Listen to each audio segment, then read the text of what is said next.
우리 함께 옆에 계신 분들과 함께 이렇게 인사하며 축복의 말씀 나누겠습니다. 참 잘 오셨습니다. 오늘도 많은 은혜 받으시기 바랍니다. 네. 참으로 어수선하고 환경도 좀 그렇고 확진자 수도 많이 늘어나고 그래서 보면 마음들이 참 좀 그렇습니다. 그렇지만 우리가 할 일은 하나님께 예배하고 하나님을 더욱더 의지하고 그 도우심으로 말미암아 살아가는 그런 삶이 되어야 할 줄 믿습니다. 여러분 이럴 때일수록 더 우리 예배에 집중하시고 하나님 말씀에 더 묵상하시는 그런 우리 모든 분들 다 될 수 있기를 간절히 소망합니다. 2차 세계대전 중에 프랑스의 한 고아원에서 있었던 일입니다. 마라스무스라는 병이 있대요. 마라스무스. 아주 희귀하고 치명적인 질병인데 이게 고아원에 있는 어린아이들에게 집단으로 발병을 했답니다. 그 고아원은 시설도 꽤 괜찮았고 음식도 잘 공급되는 그런 보육원입니다. 그리고 위생 상태도 양호해서 막 전염병이 막 돌 만한 그런 환경이 아니었는데 그런데도 아이들이 하나 둘씩 건강을 잃기 시작하고 뭐 그랬다는 거죠. 장난감을 주어도 별로 놀지도 않고 의욕도 없고 먹을 걸 줘도 잘 먹지 않았습니다. 그러다 급기야 죽는 아이들까지 자꾸 생겨나는 거예요. 이런 소식이 알려지자 국제기관에 속한 의사들이 와서 조사를 하게 됐어요. 꼼꼼하게 살펴본 끝에 곧 아이들의 증상에 대한 진단과 처방이 내려졌습니다. 그 병이 바로 마라스무스라고 하는 병이고요. 그리고 그 처방은 바로 스킨십이었다고 합니다. 다른 거 없었대요. 매 시간마다 10분씩 아이들을 안아주고 또 쓰다듬어주고 뽀뽀해주라. 이런 처방을 내렸다라는 것이죠. 근데 그렇게 아이들과 충분히 접촉을 해주었더니 놀랍게도 얼마 지나지 않아서 아이들이 회복되더라는 것이죠. 다시 생기를 찾고 우유도 먹고 막 신나게 놀기 시작하더니 병도 다 완치되었다라고 하는 것이죠. 이 마라스무스라는 병이 이 피부 접촉이 결핍될 때 생기는 병이래요. 이게 뭔가 접촉, 터치가 부족할 때. 이 고아들 같은 경우는 그렇잖아요. 어릴 때부터 부모님을 잃었으니 따뜻한 손길, 터치가 얼마나 부족하겠습니까?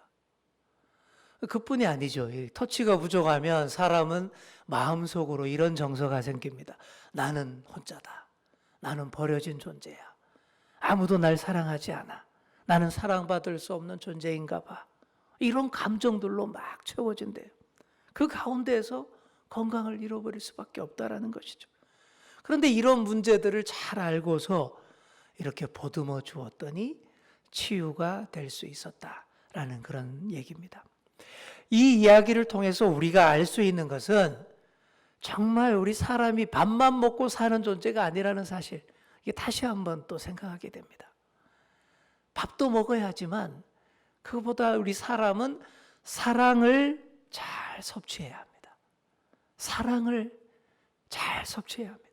누군가를 사랑하고 그래서 누군가로부터 사랑받아야 하고 그 사랑받고 있음을 증명하는 친밀한 이 접촉, 터치 이런 것들을 자꾸 이렇게 받을 때에 삶의 의미를 발견하고 생기와 활력도 얻을 수 있다라는 그런 얘기입니다.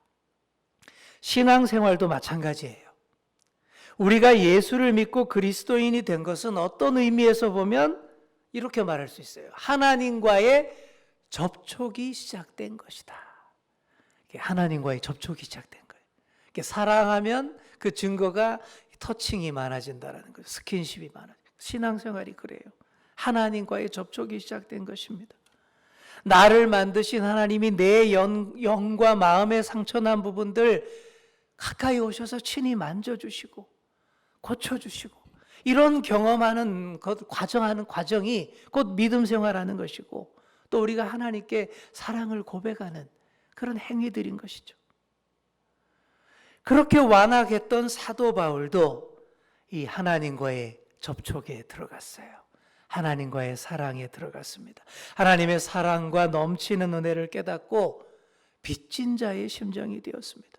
그리고 하나님의 사랑에 접촉을 받지 못한 사람들, 영적인 마라스무스 병에 걸린 사람들을 치료하는 그런 이방의 사도, 복음의 사도가 되었습니다. 그래서 오늘 본문에 보시면 사도 바울이 우리가 하나님께로부터 얼마나 놀라운 사랑을 받은 사람들인지를 가르쳐 줍니다. 그 사랑의 증거가 바로 하나님의 영, 성령으로 인도함 받는 삶이다. 이렇게 말해요. 그 성령께서 우리 안에 들어오셔서 하나님의 사랑과 마음을 잘 전달해 줍니다. 찢기고 상처난 우리 마음 고쳐주십니다. 우리가 절망하고 신음할 때에 찾아오셔서 너는 귀한 존재다. 너는 내가 사랑하는 자녀이다. 이렇게 계속 말씀해 주셔요. 우리 마음속에 오신 그분으로 인해서 우리가 하나님을 어떻게 부르게 됩니까? 이렇게 부르게 됩니다. 아빠, 아버지라고 부르게 돼요. 아빠라고 부를 수 있다라는 거예요.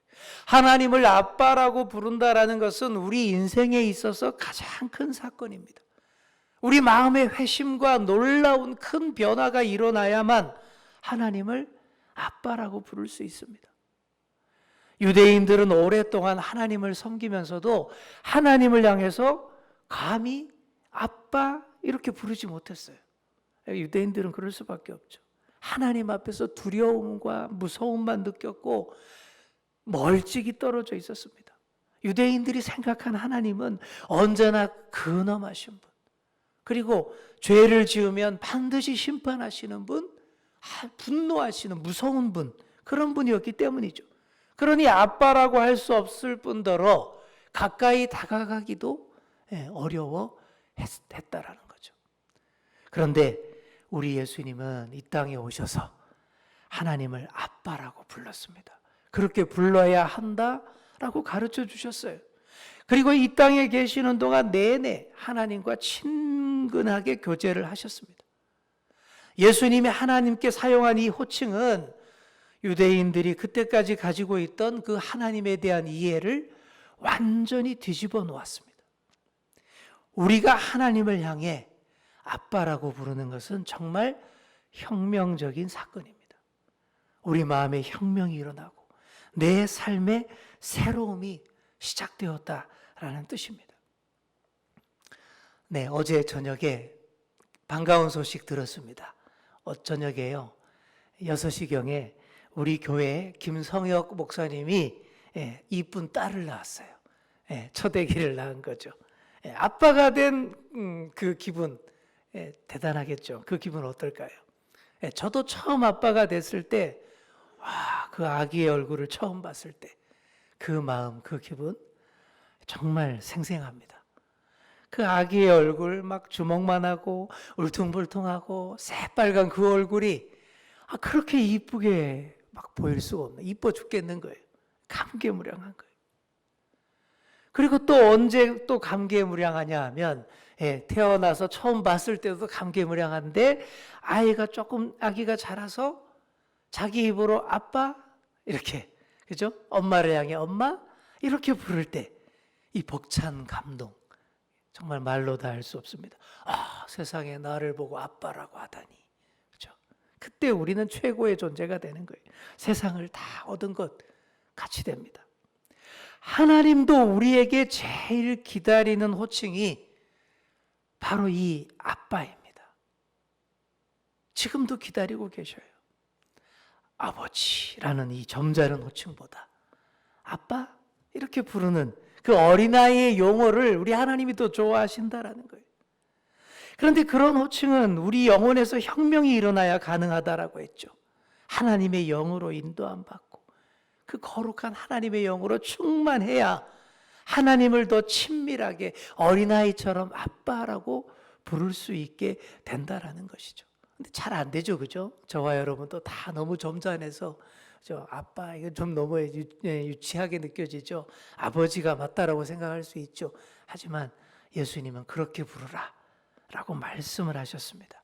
저와 여러분이 이렇게 좀 되어봤으면 좋겠습니다. 스바냐서 3장을 보면요, 이런 말씀이 있습니다. 우리 함께 읽어보겠습니다. 시작. 너희 하나님 여호와가 너희 가운데에 계시니 그는 구원을 베푸실 전능자이시라. 그가 너로 말미암아 기쁨을 이기지 못하시며 너를 잠잠히 사랑하시며 너로 말미암아 즐거이 부르며 기뻐하시리라. 아멘. 여러분, 우리 방금 전에 그죠? 찬양했잖아요. 이 가사 그대로 스바냐 3장 17절이라는 제목의 찬양 우리 함께 불렀습니다. 이처럼 하나님은 우리로 말미암아 기쁨을 이기지 못하시는 분입니다. 우리를 잠잠히 사랑하시는 분입니다. 여기 중간에 기쁨을 이기지 못한다. 이게 무슨 말이에요? 기쁨을 이기지 못한다. 우리식으로 표현하면 이뻐 죽겠다라는 거예요. 그죠? 그 표현이 딱 맞는 것 같아요.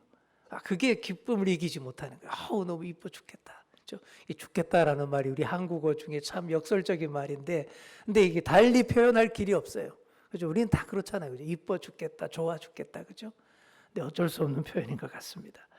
하나님은 우리를 보고 이렇게 기쁨을 이기지 못하시는데, 정작 하나님을 믿는 우리는 어떻습니까? 하나님을 보면서 정말 기뻐하며 감격하고 계십니까? 어떤 분들은 이렇게 말들을 합니다. 도대체 나는 그런 기쁨이 안 생겨요. 감사나 감격도 없고 그냥 별 느낌 없이 그냥 믿고 있는 것 같아요. 의외로 이렇게 말씀하시는 분들이 참 많이 있습니다. 왜 그럴까요? 여러 이유가 있을 수 있습니다. 좋은 쪽으로 보면 일찌감치 예수님 믿고 축복의 자리에 빨리 들어와서 그래서 그런 거예요. 굴곡이나 기복 없이 꾸준하게 한결같이 잘 믿어서 그런 경우가 있어요. 그러니까 인생 낭비 안 하고 하나님의 은혜 안에 일찌감치 들어와서 극적인 반전이나 벅찬 감격 이런 게 잘 없는 거죠. 이러면 그게 나쁜 게 아닙니다. 좋은 거죠. 한결같고 뚝심 있는 거예요. 그런데 문제는 이런 것도 아니고 그냥 처음부터 무감각한 그런 종교 생활로만 이어왔다면 그거는 좀 곤란해요. 처음부터 죄의 심각성을 자각한 적도 없고 하나님의 크신 사랑, 구원의 감격 이런 과정 전혀 못 느끼면서 그냥 교회의 문턱만 밟고 다녔다. 이러면 좀 위험할 수 있습니다. 이렇게만 가면 값싼 은혜, 값싼 복음으로 전락하기 쉬워요. 깨달은 죄의 깊이가 얕기 때문에 그 죄를 용서해 주시는 그 은혜, 그 사랑에 대한 그 마음도 얕습니다. 그러니 외아들까지 내어주신 값비싼 그 주님의 은혜가 별로 내게 의미 있게 다가오지 않는 것입니다. 그러니 정말 그런 과정이 단 한 번도 없었다면 앞으로 살면서 반드시 한 번은 이런 여정을 한번 거쳐보시는 것이 꼭 필요합니다. 그게 또 중요한 계기가 되기 때문이죠. 영국의 복음 전도자이자 위대한 부흥운동가였던 조지 휘필드라는 분은 이런 말을 했습니다. 먼저 우리는 모세의 율법을 들어야 된다. 시내산을 거치지 않고 시온산에 가려고 해서는 안 된다. 자, 시내산 어떤 산인지 아시죠? 모세를 통해서 십계명과 율법을 받은 산입니다. 그러면 시온산은 어떤 산입니까? 예루살렘 중심에 있는 산이고요. 예수 그리스도를 통해서 은혜의 복음이 주어진 산입니다.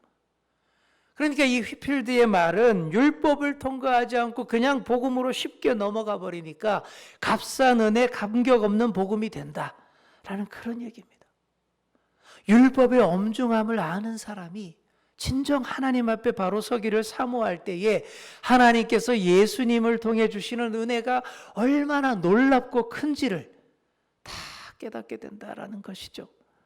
너무 쉽게 고백하고 너무 쉽게 용서받고 너무 쉽게 믿는 것, 이것도 또 은혜의 깊이가 없다라는 그런 얘기입니다.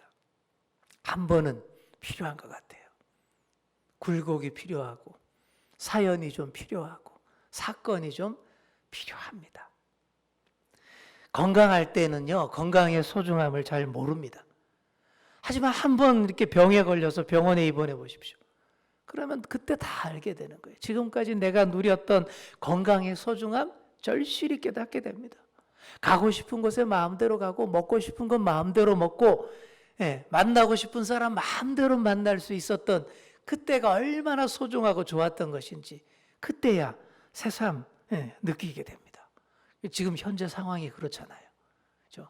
우리가 벌써 지금 2년째, 그죠? 2년 동안 제대로 이렇게 활발하게 활동도 잘 못하고 잘 만나지도 안 하고, 저는 또 이렇게 너무 말을 잘 듣는 사람이라 5인 이상 모이지 말라니까 절대 안 나가고 안 모이고 안 가고, 그러니까 얼마나 좀 누가 밖에서 보면 좀 답답해 보일 수도 있겠죠.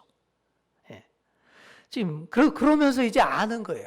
그때 우리가 누리고 마음껏 할 수 있었던 것이 정말 얼마나 소중하고 귀한 건지 알게 되는 거예요.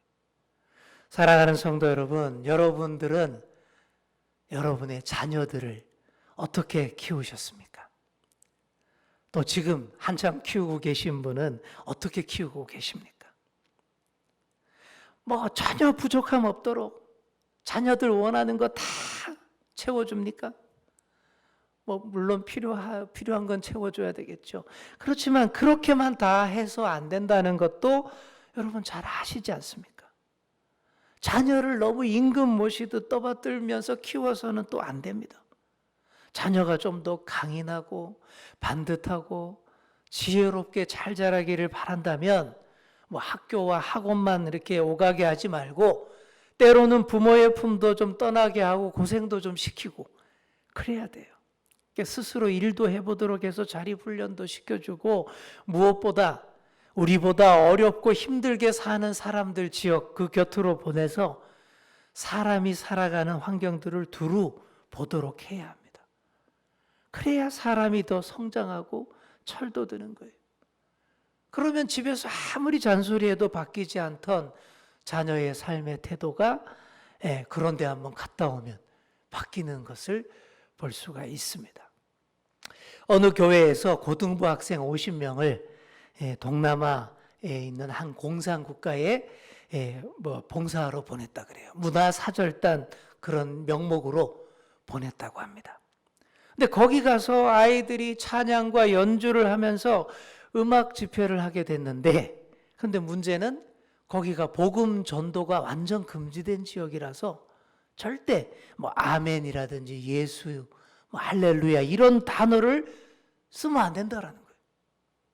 그래서 어떻게 했겠어요? 그래서 찬양을 부르는데 예수님, 할렐루야, 아멘 대신해서 그런 단어를 대신해서 예수님 단어가 나오면 그분을 이렇게 바꿔서 부르고, 또 할렐루야가 나오면 랄라룰라 이렇게 넣어가지고 그렇게 노래를 불렀대요.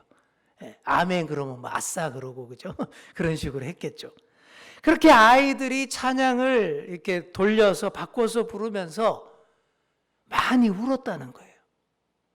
한국에서는 그렇게 자유롭게 마음껏 그 이름을 높이면서 다 불렀는데 예수님 이름조차 전혀 부를 수 없는 그런 환경을 경험하면서 마음이 너무 아팠다라는 거예요. 그래서 저절로 눈물이 났다고 그렇게 많이 울면서 찬양을 했다라는 거예요.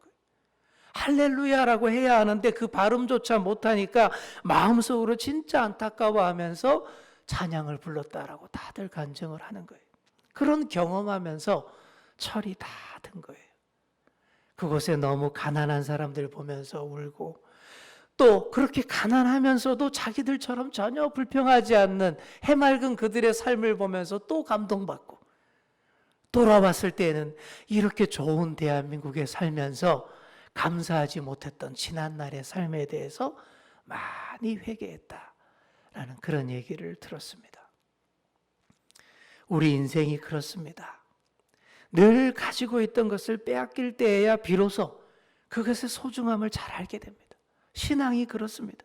죄에 붙잡혀 있었다라는 것, 내가 과거에 사탄에게 억눌려서 두려움 속에 있었고 그것이 파멸의 자리였다는 사실을 깨달았을 때 하나님이 주신 은혜와 은총이 더 감격스럽고 정말 귀하게 다가오고 그것 아니면 내가 살 수 없음을 진정으로 고백하게 되는 것입니다. 이사야 선지자는 소명을 받을 때에 친히 하나님을 뵙고 이렇게 외쳤습니다. 화로다. 나여 망하게 되었도다. 나는 입술이 부정한 사람이요 나는 입술이 부정한 백성 중에 거주하면서 만군의 여호와이신 왕을 배웠음이로다. 하나님의 거룩함을 직면하고 이렇게 극심한 두려움에 떨었던 겁니다. 진리의 영, 거룩의 영을 바로 경험했기 때문입니다. 여러분, 성령이 바로 진리의 영, 거룩의 영입니다. 우리 한번 따라해 볼까요? 진리의 영, 거룩의 영. 진리의 영은 우리의 거짓을 드러냅니다. 그리고 거룩의 영은 우리가 얼마나 더러운 죄인인지를 깨닫게 해줍니다. 또 하나님의 능력의 영은 우리가 얼마나 초라하고 무능하고 나약한 존재인지를 알게 합니다. 이런 사실을 깨달았던 사도 바울도 로마서 7장에서 이렇게 고백합니다. 오라, 나는 곤고한 사람이로다. 이 사망의 몸에서 누가 나를 건져내랴. 우리 한번 따라해 볼까요? 나는 곤고한 사람이로다. 이 사망의 몸에서 누가 나를 건져내랴. 아멘. 만약 여러분이 이런 과정, 죄의 문제를 정말 극심하게 통렬하게 직면하는 과정을 거치지 않은 채 그냥 값싼 복음으로 그냥 쉽게 다 됐구나라고 그렇게 한다면 문제가 발생할 수 있습니다. 진정한 회심은 언제나 내 속에 있는 죄의 무서움을 깨닫고 있는 가운데에서 시작되는 것이기 때문입니다. 때로는 불안에 떨기도 하고 이래서 되나 싶기도 하고 참 두렵기도 하지만 그게 또 필요한 과정이기도 한 것이죠. 그런 사람, 스스로를 돌아보면서 곤고한 사람이로다. 오호라, 나는 곤고한 사람이로구나. 이렇게 고백할 줄 아는 사람을 더 성령께서 또 지켜주시고 붙잡아 주시는 거예요. 하지만 또 그러면서도 우리가 또 조심해야 할 것이 있습니다. 그것은 우리를 유혹하는 사탄의 속삭임이에요. 사탄이 항상 교묘하게 우리에게 다가옵니다. 사탄이 우리에게 속삭이는 건 늘 그거예요. 야, 넌 별 볼 일 없는 존재야. 네가 하는 일은 맨날 실수투성이고 잘못되잖아. 이렇게 우리를 자꾸 흔들어요. 이렇게 해서 우리가 겁먹고, 그래서 어떻게 만듭니까? 하나님 곁에 가까이 가지 못하게 만든, 이게 최종 목표입니다. 내가 공고한 사람이니까 하나님 곁에 더 가까이 가야지, 이러면 된 거예요. 이러면 아무 문제 없습니다. 나는 정말 가망 없는 사람이니까 어떻게든 하나님 곁에 더 가까이 가야지, 이렇게 되면 아무 문제 없는데, 반대로 나처럼 흉악한 인간이 어떻게 하나님 곁에 가까이 갈까 하면서 최대한 멀찍이 떨어질 때에, 그때에 이제 문제가 발생하는 것입니다. 사탄이 하는 일이 그거예요. 실수하고 죄를 범할 때마다 하나님 곁에 못 가게 하고 하나님 곁에서 최대한 멀리 도망가게 만들어 버립니다. 이렇게 잘못된 두려움을 심어주는 거예요. 그러니 예수님을 배신한 가룟 유다도 이렇게 속아서 못 견디고 목매어서 자살했던 것입니다. 사탄은 우리에게 지금도 조작된 동영상을 계속 보여주고 있습니다. 어떤 동영상일까요? 이런 동영상이, 하나님이 매일매일 채찍을 딱 들고 나를 때리려고 다가오는 모습, 그런 동영상 보여줘요. 우리의 허물과 결점을 자꾸 찾아내고 파헤치는 하나님의 모습을 보여줍니다. 아주 잔인한 하나님, 자비가 없는 하나님, 인색한 하나님, 그 영상을 자꾸 틀어줘요. 조작된 영상이에요. 이런 것들 자꾸 보여줘서 오해하게 만듭니다. 이런 동영상 여러분 다 꺼버리시기 바랍니다. 거짓 속임수와 유혹을 뿌리치고 잘라낼 수 있어야 합니다. 이것들이 현재의 삶을 위축시키고 무력감에 빠지게 만드는 거예요. 계속 과거의 죄를 기억하게 하고 그 모습에 우리를 연연하게 만듭니다. 후회와 실망과 분노와 감정에 익사하도록 계속 이렇게 몰아붙이는 거예요. 그러니 오늘을 무감각하게 살 수밖에 없고 미래를 향해 도전하는 용기도 다 빼앗기는 것입니다. 그러나 여러분, 참 감사한 것은 사탄이 주는 이런 조작 정보들, 이런 영상들, 우리 예수님이 십자가에 달려 죽으실 때에 다 삭제시킨 줄 믿습니다. 이게 진실이에요. 이게 진리예요. 그러니 예수님을 믿는 자에게 그것들이 우리에게 영향을 미칠 능력이 전혀 없게 된 것입니다. 우리 예수님이 십자가에서 다 삭제시켰어요. 근데 그걸 자꾸 막 허상을 만들어서 반복 재생하니까 문제가 되는 거예요. 하나님은 우리에게 성령을 부어주시면서 하나님을 아빠, 아버지로 부르게 하셨습니다. 그 호칭이 우리 영혼에도 혁명을 가져오고 우리 삶에도 혁명을 가져옵니다. 진심을 담아서 그런 호칭으로 부를 때에 우리를 보면서 기쁨을 이기지 못하시는 분, 우리를 보면서 이뻐 죽겠다는 듯이 우리를 보시는 그 하나님이 우리 곁에 더 바싹 가까이 다가오게 되는 것입니다.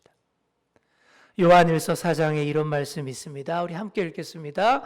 사랑 안에 두려움이 없고 온전한 사랑이 두려움을 내쫓나니 두려움에는 형벌이 있음이라. 두려워하는 자는 사랑 안에서 온전히 이루지 못하였느니라. 아멘. 우리 하나님의 사랑은 친밀한 사랑입니다. 우리의 상처난 영혼을 쓰다듬어 주시는 사랑입니다. 너는 내 사랑하는 아들이라. 너는 내 사랑하는 내 딸이라. 이렇게 가르쳐 주시는 그 사랑입니다. 우리가 예수님을 믿으면서 가장 즐거울 때는 하나님을 향해서 아빠 이렇게 부르면서 달려갈 때입니다. 우리가 이 모습을 되찾아야 해요. 유치부 때의 모습, 초등부 때의 신앙생활하던 모습 찾아야 됩니다. 예수님을 믿으면서 폼 잡으면 안 됩니다. 이 어른들이 너무 어른이랍시고 폼을 많이 잡아요. 그러면 안 되죠. 우리는 하나님 앞에서는 영원한 어린아이인 줄 믿습니다. 아빠 앞에서는 어린아이죠. 어린아이가 아버지에게 아무 부담 없이 조건 없이 막 달려가듯이 하나님을 향해서 아버지, 아빠라고 부르면서 그 품에 가서 덥석 안기기만 하면 되는 거예요. 그러면 다 되는 것입니다.